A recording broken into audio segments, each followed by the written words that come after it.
From 1980 to 1986, Adrian Dantley quietly put together one of the most dominant and efficient scoring peaks the league has ever seen.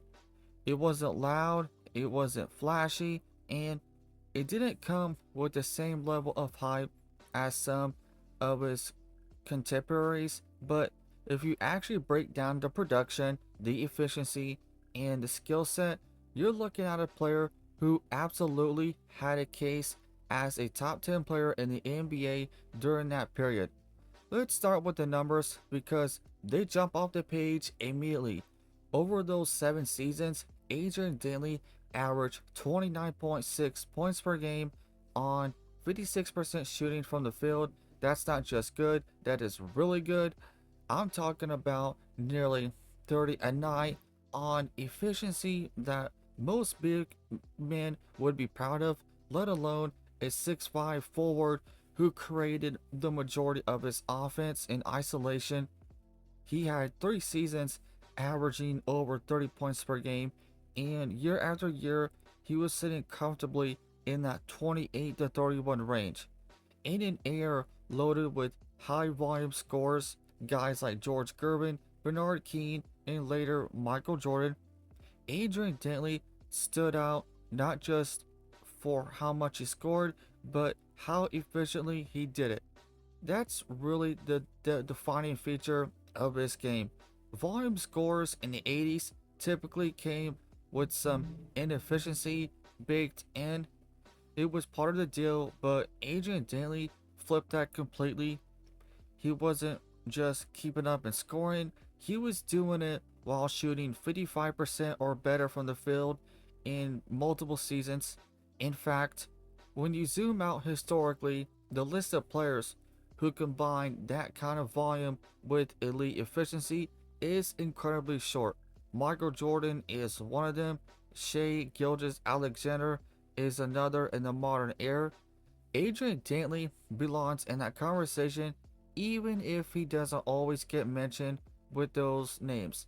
Adrian Dantley wasn't blown by defenders with elite speed, he wasn't rising over people with explosive vertical athleticism, and he definitely wasn't dazzling crowds with fancy handles. If you watched him casually, you might even wonder how he was scoring so easily. He was a master technician, his footwork was elite, honestly, some of the best you'll ever see from a scorer. Every move was calculated, every pivot had a purpose. He understood angles and positioning at a level that let him consistently get to his spots without needing elite athletic tools. He used his body as a weapon. At 6'5 and over 200 pounds, Adrian Dantley had a strong, compact frame that he leveraged perfectly.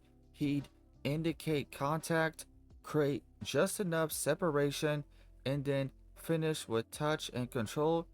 It wasn't pretty in the traditional sense, but it was brutally effective. His balance was another huge factor. Even when defenders bumped him or tried to knock him off his line, he stayed composed. That allowed him to finish to contact at a very high rate, which played directly into his ability to draw fouls, and that's another key part of his scoring profile. He lived at the free throw line. Adrian Dantley was one of the best in the league at using pump fakes and subtle movements to get defenders off their feet. Once they committed, he'd lean in, absorb contact, and got the whistle. It wasn't just about tricking defenders, it was about controlling them. His pump fake, in particular, was deadly. Defenders knew it was coming and they still couldn't stop it. That hesitation, that slight pause before going up, forced defenders into mistakes over and over again. All of this combined to make him one of the most dangerous isolation scorers in the league. In a one-on-one situation, Adrian Dantley was incredibly difficult to guard because he didn't rely on a single move or athletic advantage, he relied on reads, timing, and precision. You couldn't speed him up, you couldn't easily predict what he was going to do, and if you overcommitted even slightly, he made you pay. That kind of scoring translates to efficiency, and that's exactly what we see in his numbers. He wasn't taking bad shots, he wasn't forcing things unnecessarily. He was getting high quality looks over and over again through skill and intelligence. And it's important to understand just how unique that was in the context of the 1980s. This was a decade defined by fast pace, physical play, and a lot of mid range scoring. Efficiency metrics weren't emphasized the way they are today, yet Adrian Dantley was essentially playing a modern style efficiency game before it became a trend. He prioritized high percentage shots, he maximized free throw opportunities, he minimized wasted possessions. In many ways, his scoring profile would fit seamlessly into today's NBA. Now, when you talk about his place in the league during that stretch, the top 10 player argument is very real. He was consistently producing at an all NBA level, and his scoring alone made him one of the most impactful offensive players in the game. Every year, you could pencil him in for elite production. At the same time, it's also fair to acknowledge why he doesn't always get the same recognition as some of the bigger names from that era or that time period. Adrian Dantley's game, while incredibly effective, wasn't built around highlight plays or team-centric ball movement. He also didn't have the same level of team success during that exact window compared to players like Larry Bird or Magic Johnson, who were leading championship teams and defining the decade.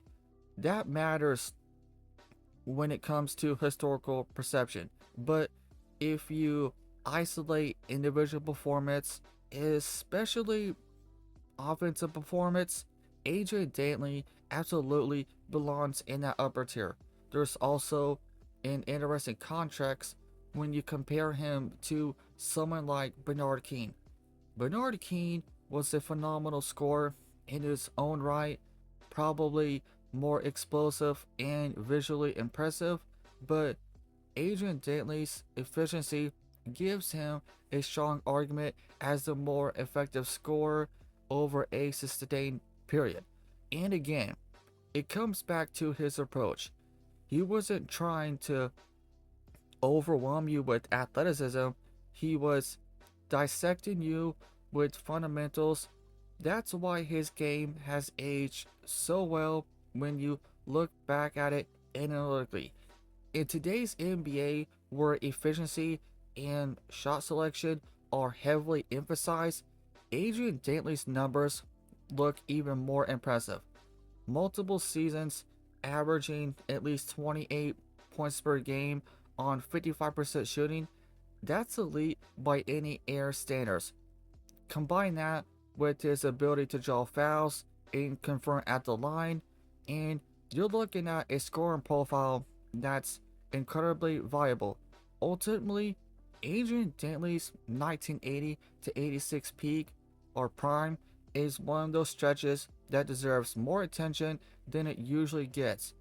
It may not come with the same level of nostalgia or highlight appeal as some other stars of the era or any era, but from a pure basketball standpoint, it's incredibly impressive.